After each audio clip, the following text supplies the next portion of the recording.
kenapa cek kok Salma Marianya 10 sedangkan Bapak kami Bapaknya cuma satu. 1. Jadi kalau dikatakan Marianya kok banyak salah Marianya, ya it's okay. Karena waktu papa saya meninggal, itu kan kami ini kayak orang yang tidak bisa menerima kenyataan sekeluarga. Pada waktu seperti itu, bahkan ketika iman kita tuh nggak cukup. Kayak mama saya gitu ya, yang tidak mengerti dan tidak paham. Tapi Rosario ini bukan doa seorang diri. Tapi doa bersama dengan para kudus dan terutama dengan Bunda Maria yang berdoa bersama kita dan juga mendoakan kita.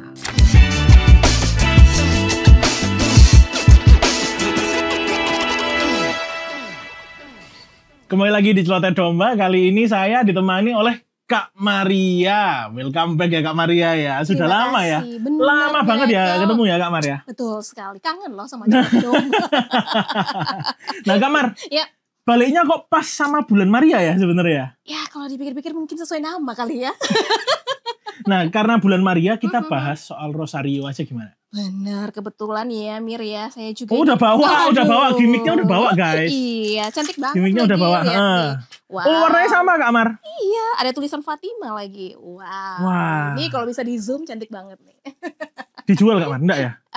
Enggak Mir ini. Ya.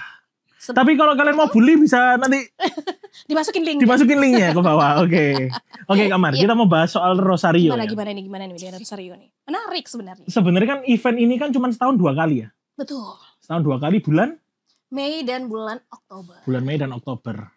Nah biasanya kan kalau doa Rosario itu apalagi model-model anak muda seperti saya anak muda juga. Kadang kalau Rosario biasanya ngantuk sih Kak Mar. Ngantuk banget jujur-jujuran ya, saya juga ngalami kok. Ya kadang bukan cuma ngantuk Mir. Kadang wah iki kepiro pas gilirannya nanti. Rosario keberapa ya ini salah Marianya. Ini sudah mau lanjut ke berikutnya atau masih salah Maria ya? Kan betul. Takut salah gitu ya. Benar. Nah, sebenarnya hal seperti itu tuh wajar gak sih? Apa kita langsung tanyakan aja ke yang lebih mengerti ya? Karena kan aku agak tersesat nih. Jadi saya juga butuh pencerahan kok Mir. Kita sama. Kita kan tapi domba-domba episode kali ini memang spesial ya. Kita agak light dulu aja teman-teman. Karena sebelum-sebelumnya kan sudah berat banget ya episode sebelumnya ya. Betul sekali. Berat banget. Hari ini kita bahasnya soal Rosario. Kita ditemani oleh salah satu orang. Hai Ce Santa. Halo Ce Santa. Wow, Ce Santa ini mungkin pertama kali ya Ce Santa bergabung dalam podcast ya. Tapi teman-teman para celoteh domba, Ce Santa ini juga bagian dari anggota HSM. Ce Santa sudah melayani di HSM dan juga di Keuskupan Surabaya. Bahkan Ce Santa juga sering diundang di luar pulau atau luar kota untuk membagikan tentang kebaikan dan firman Tuhan, terutama bagi anak-anak muda ini. Nah, kita mau berbincang-bincang dengan Ce Santa, bertanya-tanya tentang Rosario. Wih, ini aku diapit guys. Diapit saya nih? Diapit Santa Maria, doakanlah saya. Iya, ya benar juga. Benar juga. Oke Kak Mar, kita langsung aja ya. Oke. Untuk Rosario, gak tahu historinya, kita langsung tanya aja yang lebih mengerti. Karena saya ini kan agak ngerti. Asal mula Rosario itu gimana aja? Oke, sebenarnya untuk dokumentasi Rosario secara resmi itu tidak ada. Jadi kalau kita cari itu maka secara resminya nggak ada. Tetapi yang kita kenal atau kita bisa pelajari mungkin dari Katolisitas atau juga bisa di search ya di Google gitu. Maka kita akan melihat bagaimana Rosario ini mulai dibawa ke atas oleh seorang Dominikan, yakni Santo Dominikus. Karena pada waktu itu gereja sedang menghadapi bid'ah melawan yang mereka ini mulai punya pandangan bahwa kemuliaan Tuhan sebagai alam jadi manusia itu mereka tolak. Maka Santo Dominikus ini mengajak umat Katolik untuk berdoa melawan yang bid'ah yang seperti itu. Saya lupa namanya bid'ah apa gitu. Agak susah namanya ya. Ageminium apa iya. Bisa dicari di ChatGPT teman-teman. Ya bisa. Nah Kemudian ketika Santo Dominikus ini memperkenalkan, dia juga membawa suatu perubahan, ya, membuat orang-orang Katolik terutama boleh merasakan kekuatan dari doa rosario itu sendiri. Terus kalau menurut saya salah satu momen yang cukup spesial itu ketika di abad pertengahan ada peperangan melawan Turki yang waktu itu invasi ke Eropa ya tahun 1517 atau 71 gitu. Abad ke-13 sekian gitu, Cik? 15. Oh, 15. 1500-an. Nah, pada waktu itu ini tentara Turki nggak pernah kalah. Mereka selalu menang. Tetapi pada waktu itu ketika hendak masuk ke Eropa, maka Paus Pius kelima itu dia menghimbau seluruh umat Katolik di seluruh dunia untuk berdoa rosario sepanjang hari. Bahkan lebih dari sepanjang hari sih waktu sepanjang itu. Hari, Mar. Seluruh dunia. Dan sekali. itu kan berarti kan dikenal, dilakukan oleh umat Katolik di seluruh dunia, ya kan? Dan yang luar biasa, memang pada waktu peperangan itu, yang katanya tidak terkalahkan, berhasil dikalahkan. Iya, jadi pada waktu itu kekristenan yang menang, dan tentara Turkinya bisa dipukul mundur. Berarti dengan esensinya kekuatan ya, dengan kekuatan berdoa rosario. Sepanjang hari bahkan lebih. Iya, bahkan lebih. Mir, kadang-kadang kita aja nggak usah sepanjang hari, Mir.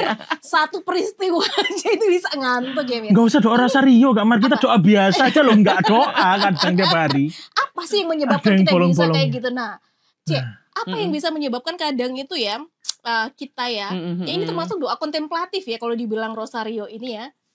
Bisa sebut kontemplatif, bisa. Kadang-kadang orang itu mungkin salah persepsi karena kan kita sering kali dengar kalau doa rosario itu seperti doa yang diulang-ulang ya, memang diulang ya kan, di repetition kan, kayak meditasi gitu ya, tetapi kalau saya lihat malah kalau ingat bacaan Injil kemarin itu kan bicara soal janda yang berdoa tidak jemu-jemu kepada hakim yang tidak adil, ya kan. Maka doa rosario itu sebenarnya seperti itu, doa yang tidak jemu-jemu.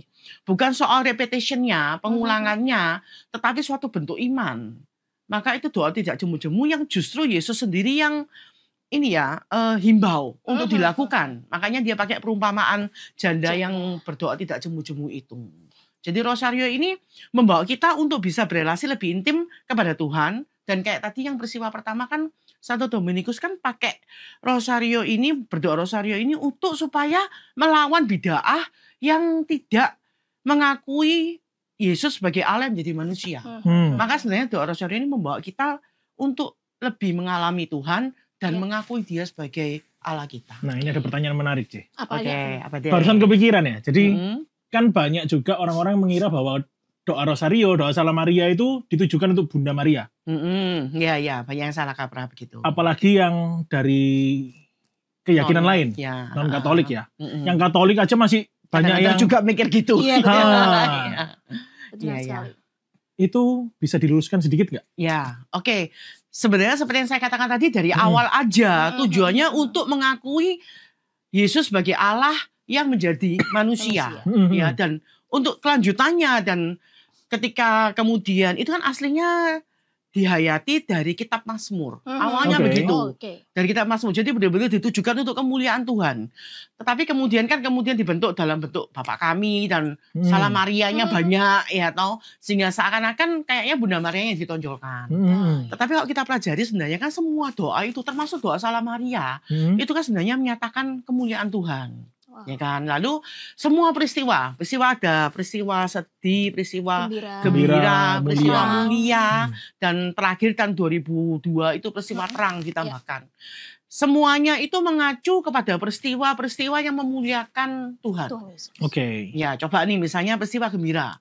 Maria menerima kabar dari malaikat Gabriel. Ya, tentang bakalnya kelahiran Tuhan Yesus, ya kan. Lalu Maria mengunjungi saudaranya Elizabeth. Sebenarnya kalau kita baca-bacaannya itu juga tentang bayi Yohanes di kandungan Elizabeth yang melonjak kegirangan karena menyambut bayi Yesus dalam diri Maria. Ya, kemudian Yesus lahir di kandang Bethlehem, Yesus dipersembahkan di Bait Allah, Yesus temukan di Bait Allah. Jadi semuanya tentang Yesus. Kalau peristiwa sedih dan terang itu sudah pasti tentang Yesus semua.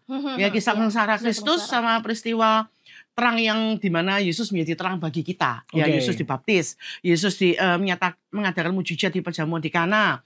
Lalu kemudian Yesus memberitakan Injil dan menyuruhkan pertobatan, dipermuliakan di atas Gunung Tabor dan menyatakan Ekaristi. Semuanya ke arah Yesus.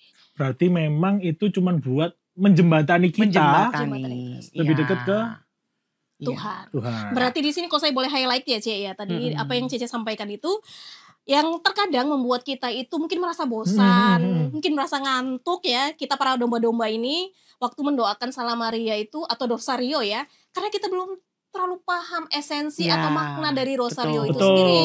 Sejarahnya yang begitu luar biasa. Ya ternyata itu berpengaruh loh, Ce sebenarnya.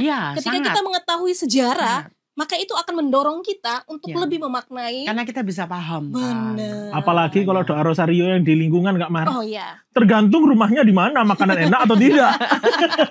itu sudah salah kaprah juga salah kaprah banget ya. Tujuannya atau motivasinya bukan itu ya, makanannya yang enak, tapi bagaimana. Tapi Rosario itu sebenarnya dengan lingkungan itu membuat semakin guyup sebenarnya ya. Semakin guyup antara satu dengan yang lainnya. Dan doa Rosario itu membantu kita untuk mengalami ketenangan. Karena kan ya memang kayak meditasi kan. Kan? Tapi bukan doa meditasi juga sih. Itu membuat kita lebih tenang dan lebih berserah kepada Tuhan kita. Iya.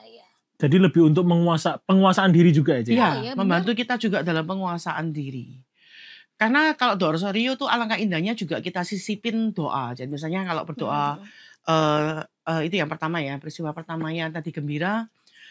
Maria menerima kabar dari Malaikat Gabriel. Tuhan ajarku untuk menerima kehendak-Mu, bukan hanya kehendak-Ku, tapi ialah kehendak-Mu yang jadi.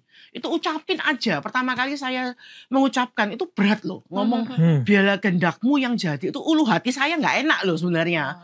Loh iya, cobaan aja. Gak enak pasti. Karena kita merasa kita harus menyerahkan semuanya tuh ya kehendak Tuhan yang jadi. Tetapi dengan perjalanan iman setelah saya doakan, doa Rosario dan sebagainya tuh sekarang menjadi suatu yang diresapi gitu loh, tidak seberat dulu. Berarti dalam doa Rosario itu paling enggak buat saya, membantu saya untuk merelakan keinginan hati dari satu hal itu aja loh. Belum yang lainnya. Wow. Karena itu Mbak, kita pada pendalaman yang lebih dalam, penghayatan yang lebih indah juga dalam relasi kita dengan Tuhan. Nah, setiap doa aja di Katolik itu kan rata-rata kan ada waktunya, tempatnya, kasusnya gimana. Kalau misalkan doa hilang, doa ke Santo mana, ya toh? Santo Antonius Padua. Terus kalau misalkan doa sakit perut itu doa ke siapa? Kan itu ada. Ada tak?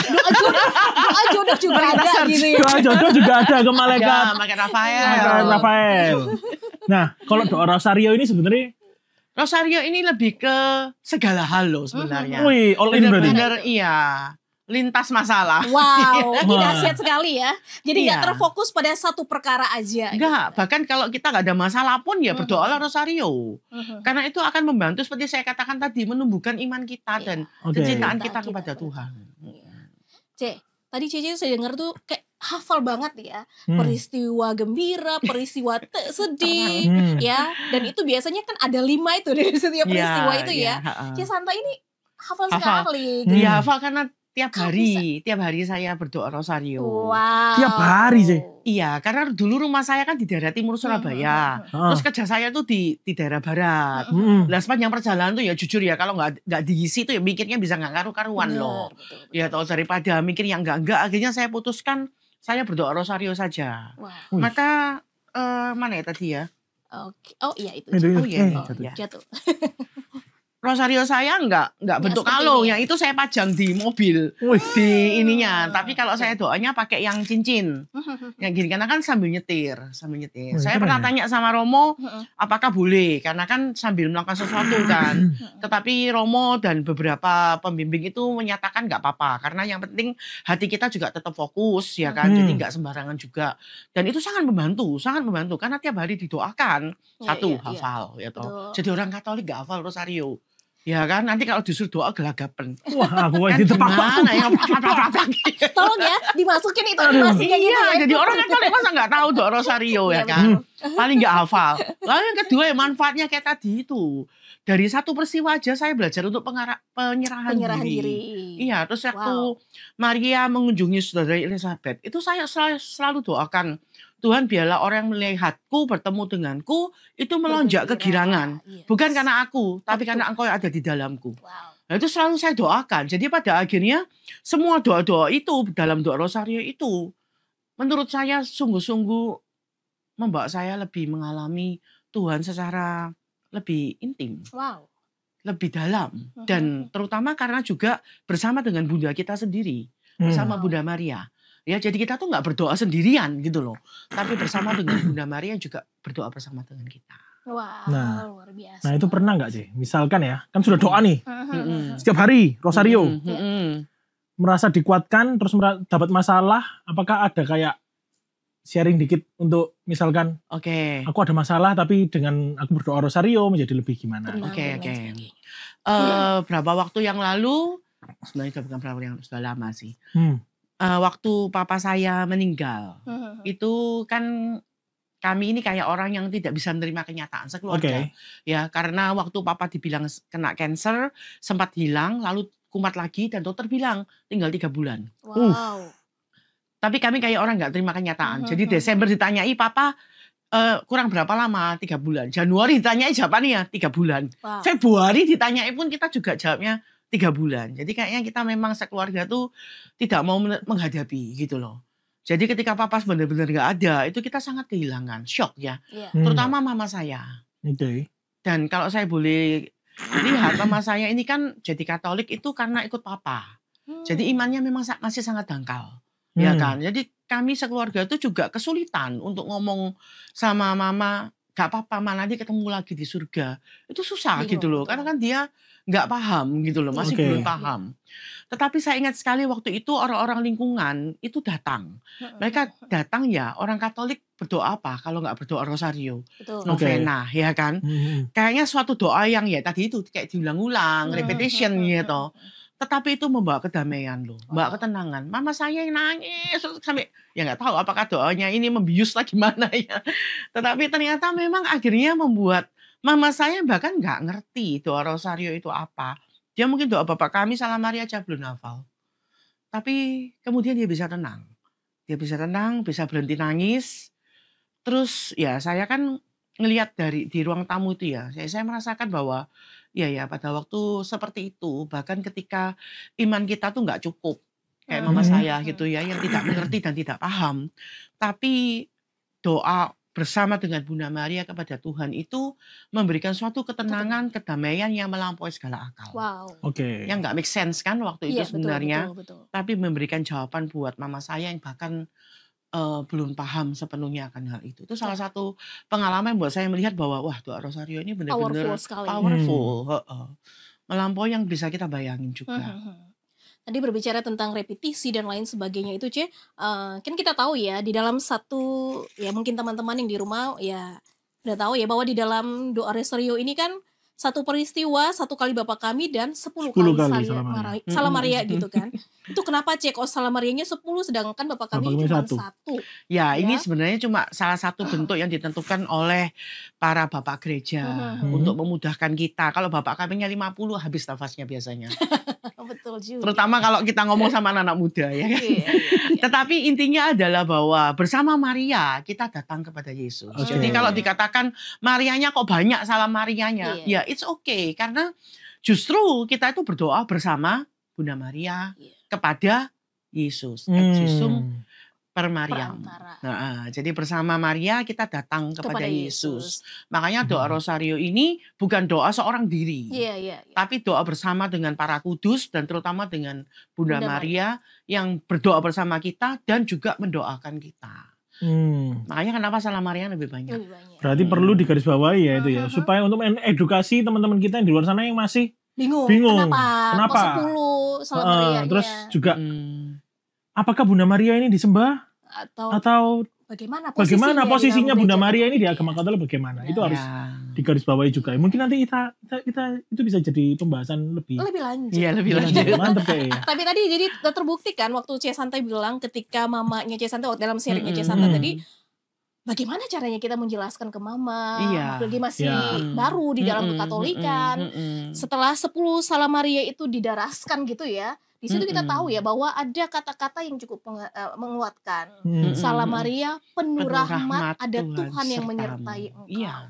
Terus di baliknya itu lagi yang mendekati ending dari Salam Maria itu, doakanlah kami ya Bunda Allah. Doa karena kita sekarang ini orang dan berdosa. saat kami mati. Amin. Mungkin itu yang Iya, itu penyertaan yang memberikan ketenangan yang luar biasa. Iya.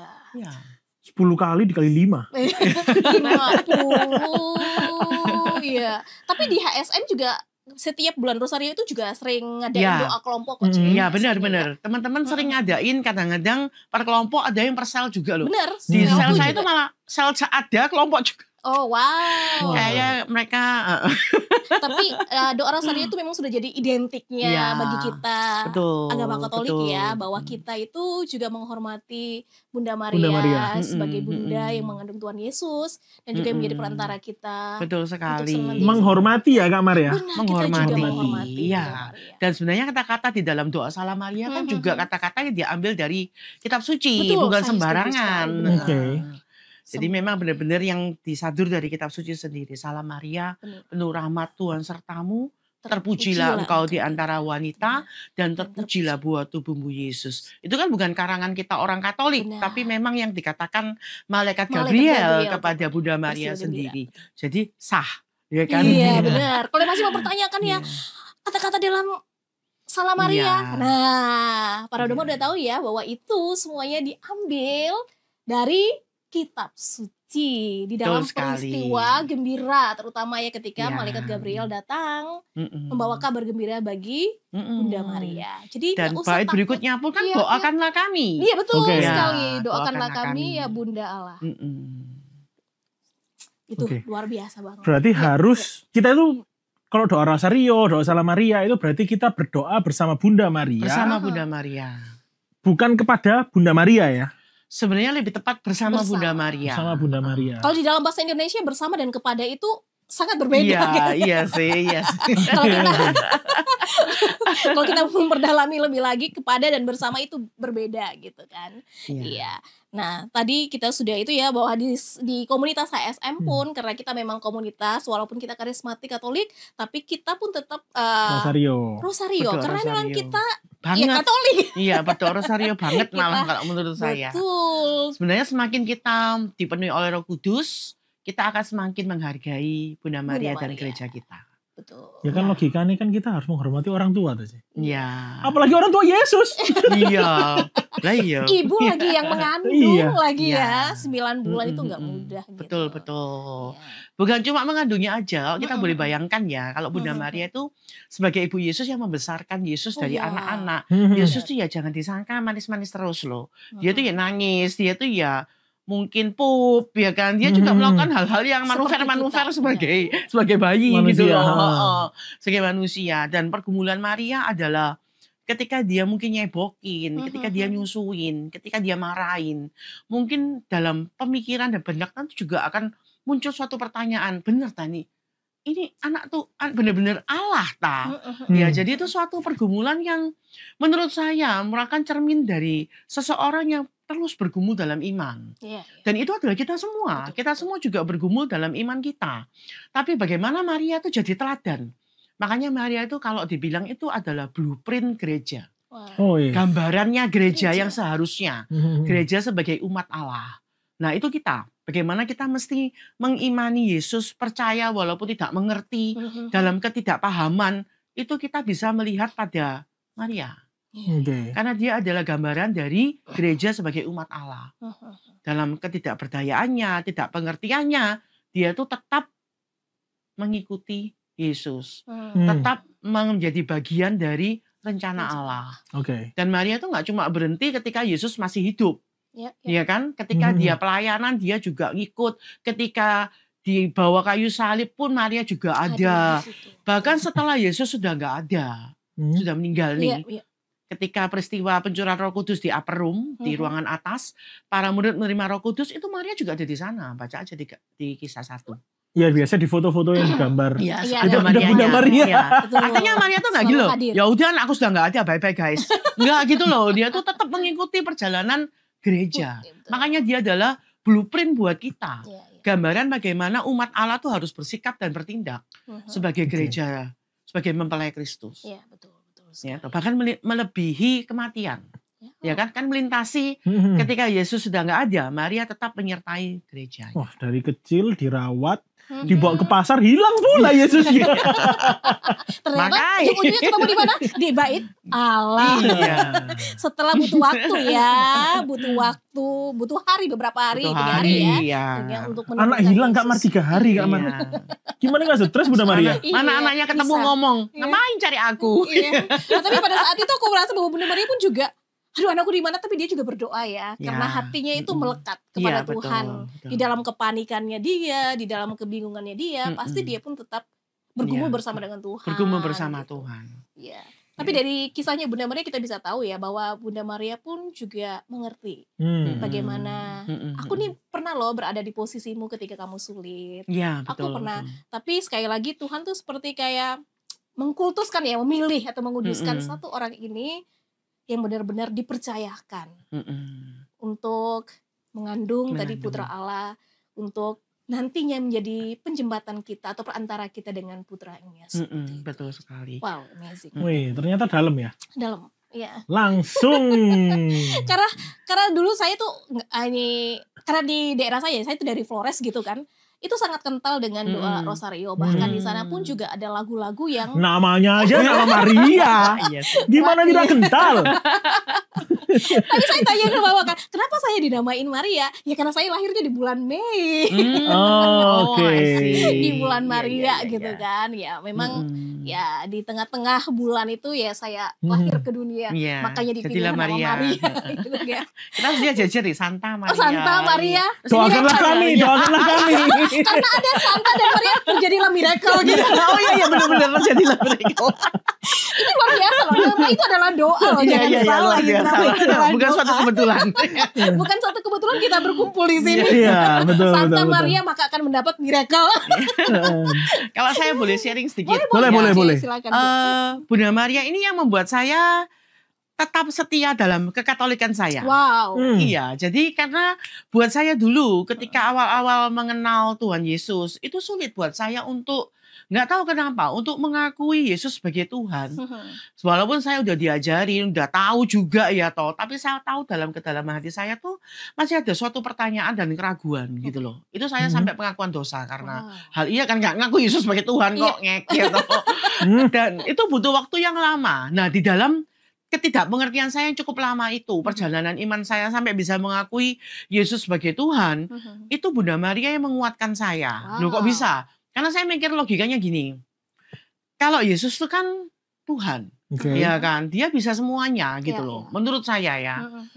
Kalau Bunda Maria kan dia manusia biasa gitu, tapi bagaimana dia bisa taat dan setia. Jadi dia itu adalah sosok yang menurut saya lebih relate dengan saya. Lalu yang kedua, karena menurut iman saya yang sangat dangkal, mujizat-mujizat yang terjadi ketika seperti Bernadette, kemudian Fatima, dia itu berbagai macam mujizat, itu kan masih eksis sampai sekarang nih. Ya kan, kalau kita ke Lourdes itu kan bisa ngelihat tubuhnya Bernadette itu masih utuh.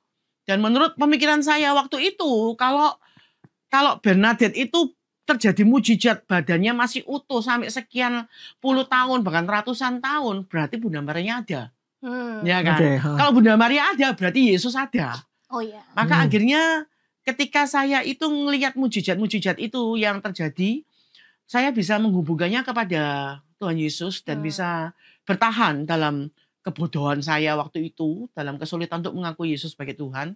At least saya melihat bahwa kalau ya ini mujizatnya kayak Bernadette dan sebagainya, terus Maria itu, Bunda Maria itu ada. Bunda Maria ada, berarti Tuhan Yesus ada, ya kan. Maka itu yang membuat saya bisa tetap bertahan dalam iman kekristenan saya, terutama dalam iman Katolik saya. Kalau enggak ya mungkin sudah nggak tahu. Betul. Namanya Santa tapi nggak tahu. jadi yang lainnya biksu Santa. Waduh. Atau jangan taruh. Tapi kan di balik setiap itu ya, kita bahas tadi nama tidak ada yang salah di dalam pemilihan pemberian orang tua gitu kan. Saya tuh punya pengalaman yang luar biasa dengan doa rosario ini ya. Apalagi saya ini ya orang perantau gitu kan. Dan di sana sebelum saya join komunitas HSM gitu kan, belum terlalu mengerti pujian penyembahan itu kan, di sana diwajibkan untuk selalu berdoa rosario. Bahkan mama saya itu marahin saya kalau saya itu makai kayak gini ya, kalung hanya asal makai, tapi nggak tahu esensinya, ngerti ya Cie ya. Terus setelah dipakai terus asal aja naruh sembarangan gitu. Jadi bagi mama saya tuh itu adalah barang yang sudah kamu diberkati oleh Romo gitu. Kamu harus tahu bagaimana cara untuk menempatkannya, dan kamu pakai bukan hanya untuk memamerkan. Itu betul, seperti oh ini bagus, tapi kamu nggak tahu esensinya. Banyak gitu. Loh itu. Itu ada dosa nih loh Kak Mar. Oh iya. Jadi di podcast sebelumnya itu sama Romo Benipang, mungkin yang belum nonton bisa tonton, nanti ada di klik sini ya. Iya. Itu ada dibahas. Oh, tentang memakai barang-barang suci, barang-barang suci tidak pantas ya. Dulu waktu saya awal-awal ya masih kelas 1 SMP ya, mungkin belum terlalu ini ya. Terus diingatin sama mama saya bilang gini, nggak boleh kayak gitu, tidak boleh. Kamu harus tahu kenapa itu tidak boleh diletakkan sembarangan. Misalnya kita duduk di lantai terus diletakkan gitu ya. Seperti itu. Harus bisa menghargai. Terus kadang itu ada yang make tapi masih oh iya. Sambil ngerok-ngerok gitu. Ya kadang ya tanpa kita sadari dengan memakai ini, itu kan juga bagian kita menunjukkan siapa identitas kita gitu ya. Itu orang akan melihat, oh iya kamu rosario itu paling udah nggak usah pakai ditanya kamu agama apa tuh, nggak perlu ditanya ya Cie, orang udah tahu pasti dia Katolik gitu kan. Nah itu susah gampang sebenarnya ya Cie ya, karena pasti orang akan melihat ya kamu agamamu apa, bukan perkara agama sebenarnya tapi bagaimana di dalam agama kan mengajar kita tentang hal-hal yang baik juga untuk kita tidak hanya belajar teorinya tapi praktik di dalam kehidupannya, apalagi dengan membawa simbol seperti ini. Jangan sampai alat doa kita jadi batu sandungan bener banget pada orang lain. Menarik ya. Sangat menarik. Kali ini menarik banget karena rosario ini kan banyak yang disalahkaprakan juga. Betul. Gitu ya. Jadi C, untuk menutup hari ini gimana? Pesannya C Santa untuk ke domba-domba kita yang domba hilang maupun sudah tidak tersesat maupun yang tersesat apa? Oke, pesan terakhir nih ya buat kita semua, berdoalah rosario sebaik-baiknya kalau bisa setiap hari. Mungkin kedengarannya sesuatu yang cek abote ya kan, berat, tetapi it's okay karena itu akan menjadi kekuatan buat kita dan melatih kita dalam kesetiaan, kesabaran dan kasih kepada Tuhan. Kalau doa rosario kepada Tuhan loh itu sebenarnya bersama Bunda Maria saja buat kita sulit. Terus kita mau expect bisa spend eternity di dalam doa dan pujian kepada Tuhan kita, maka akan sulit sekali. Alangkah baiknya kita mulai surga itu nggak cuma nanti, tetapi mulai dari sekarang. Saat kita sudah bersama dengan bundanya, bersama para kudus, itu mendaraskan doa-doa kita kepada Tuhan kita. Belajar di dalam doa rosario, penyerahan diri. Dari tiap peristiwa, kita dibawa pada pengenalan, cinta, dan kerendahan hati kepada Tuhan kita. Yesus Kristus. Wow, luar biasa sekali. Puji Tuhan. Menarik ya. Berikutnya mungkin kita bahas lagi sama C Santa lagi untuk bahas Bunda Maria ya. Tapi jangan dilihat ke sini agak berat ya. Jadinya ini agak beban jadinya. Oke. Saya belum sejauh itu, Mir. Menarik banget ya teman-teman, hari ini kita bahas soal rosario. Kalau kalian ada mau bahas apa-apa lagi, mau cari topik apa lagi yang mau ditanyakan ke orang-orang yang ternilai suci. Aduh, jangan gitu. Agak berat ya ternilai suci. Berat ya kan. Kalau kalian mau menanyakan ke domba-dombanya sudah tidak tersesat mungkin, atau penggembalanya, langsung bisa komen di bawah, tulis di bawah. Jangan lupa juga di like juga, di subscribe. Dan juga Kak Mar. Iya. Aku lupa ngomong satu hal. Apa ini? Kalau kita akan lebih sering lagi upload berikutnya ya. Iya, betul. Jadi jangan lupa teman-teman dilihat juga kalau kalian dari perusahaan-perusahaan mungkin ini masih kosong ya teman-teman ya. Ini masih kosong. Jadi kalau ada mau ngasih masukin sesuatu, air kita gitu ya. Supaya kita ngobrolnya enak ya. Supaya kita ngobrolnya enak. Minum kopi-kopi, gitu teh gitu kan enak ya. Benar ya. Jadi nggak selalu hanya ngobrol gini, tapi ada sesuatu yang bisa kita nikmati juga. Betul. Ada rohani dan ada jasmani. Ya. Itu kalian bisa langsung tag kita di bawah atau kontak kita di bawah juga ada. Untuk partisipasi. Untuk partisipasi juga. Oke. Ya itu, tapi yang paling penting bahwa hari ini teman-teman kita sudah tahu ya bahwa di dalam gereja Katolik kita punya begitu banyak sarana untuk berdoa atau berdevosi.